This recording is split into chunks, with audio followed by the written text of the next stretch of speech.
تو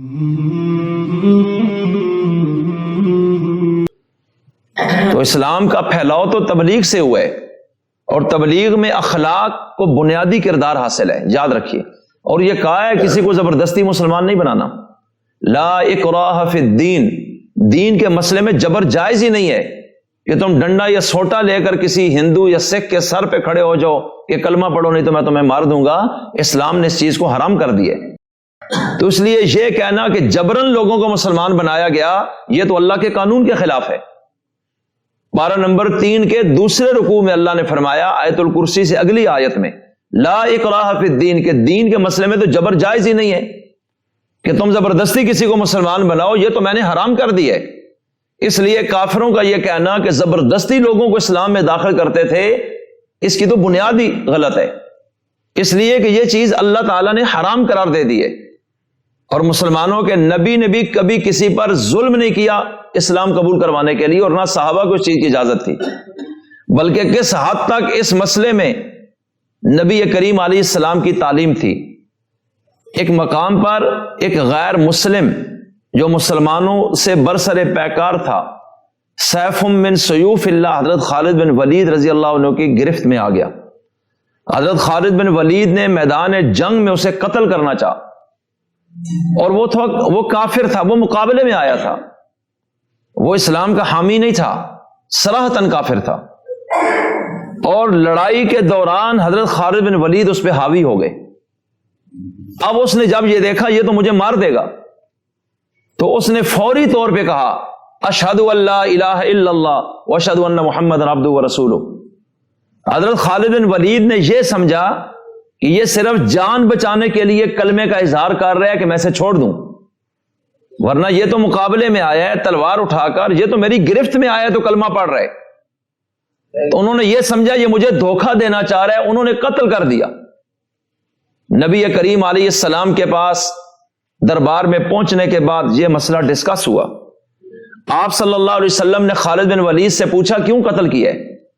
انہوں نے کہا یا رسول اللہ، میں اس چیز کو سمجھتا ہوں کہ وہ جان بچانے کے لیے کلمہ پڑھ رہا تھا، تاکہ اس کا کلمہ سن کے میں اس کو چھوڑ دوں۔ وہ دل سے نہیں پڑھ رہے، وہ تو میرے کنٹرول میں آ گیا تھا، اب اس کو پتہ ہے مرنے کے علاوہ راستہ ہی نہیں، کلمہ پڑھو یہ چھوڑ دے گا، تو میں نے تو اسے اسلام کی دعوت نہیں دی کہ وہ میری دعوت سے متاثر ہوئے۔ تو یا رسول اللہ یہ ایک جنگی چال تھی اس کی اپنے آپ کو بچانے کے لیے، اس لیے میں نے اس کو قتل کیا، اور میں نے اس کے اس اقرار پر اعتماد نہیں کیا۔ نبی کریم علیہ السلام غصے میں فرماتے تھے کہ کیا تو نے اس کا دل چیر کے دیکھا ہے کہ اس نے دل سے پڑھا ہے یا اوپر سے پڑھے؟ جب اس نے کلمے کی گواہی اس حد تک لوگوں کی جانوں کو چھوڑا جاتا ہو، اگر وہ ظاہراً دھوکہ دینے کے لیے بھی کلمہ اگر پڑھ رہے ہیں خدا نہ خواستہ، تو اللہ کے رسول ان پر جبر کی اجازت نہیں دیتے، تو یہ نبی کیسے اجازت دے گا کہ تلوار لے کے کسی کے سر پہ چڑھ جاؤ کہ تم کلمہ پڑھو نہیں تو ہم تمہیں مار دیں گے؟ اس طرح کا تو ایک واقعہ بھی تاریخ اسلام میں کوئی نہیں ہے۔ اس لیے میں عرض یہ کرنا چاہتا ہوں، اسلام کا غلبہ 2 قسم کا ہے۔ اللہ تعالیٰ نے فرمایا ہم اس دین کو سب دینوں پر غالب کریں گے۔ تو اس کو غالب کرنا 2 طریقوں سے ہو سکتا ہے، 2 صورتیں۔ پہلی صورت ہے دلیل کے لحاظ سے، کہ دلیل کے لحاظ سے دین اسلام تمام دینوں پر غالب آ جائے، کہ اس دین اسلام نے جو دعویٰ کر دیا، مثلا اللہ ایک ہے، دنیا میں جتنے فرقے بھی ہیں شرک کرنے والے، تو اسلام دلائل کے لحاظ سے اتنا غالب ہے کہ اس کا دعویٰ کبھی جھوٹا ثابت نہیں ہوگا، اور اس نے دنیا کفر کو دلائل کے میدان میں زیر کر دیا۔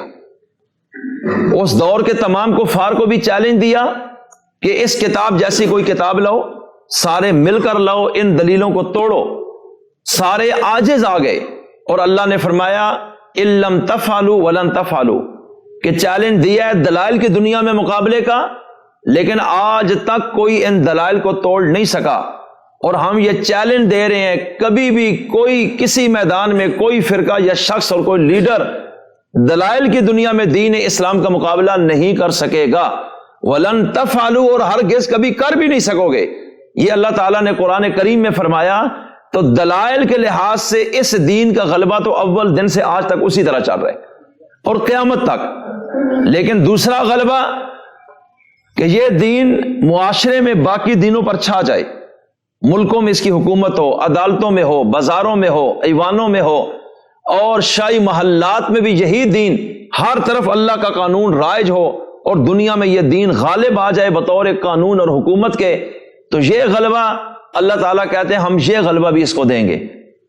اور اس میں کیا فرمایا ہے؟ یریدون لیطفئوا نور اللہ بافواہہم، کہ کافر یہ چاہتے ہیں کہ اپنی پھونکوں سے اللہ کے اس نور اور روشنی کو بجھا دیں پھونک مار کے، لیکن ایسے نہیں ہوگا۔ واللہ متم نوری، اور اللہ یہ چاہتا ہے کہ وہ اپنے اس نور کو پورا کر کے رہے گا، یعنی یہ پوری دنیا میں یہ دین اسلام ایک عملی شکل میں نظر آئے گا، مشرق مغرب شمال جنوب میں یہ قانون تمہیں ہر ذرے ذرے پر نظر آئے گا، یہ اللہ تعالیٰ کا اعلان ہے۔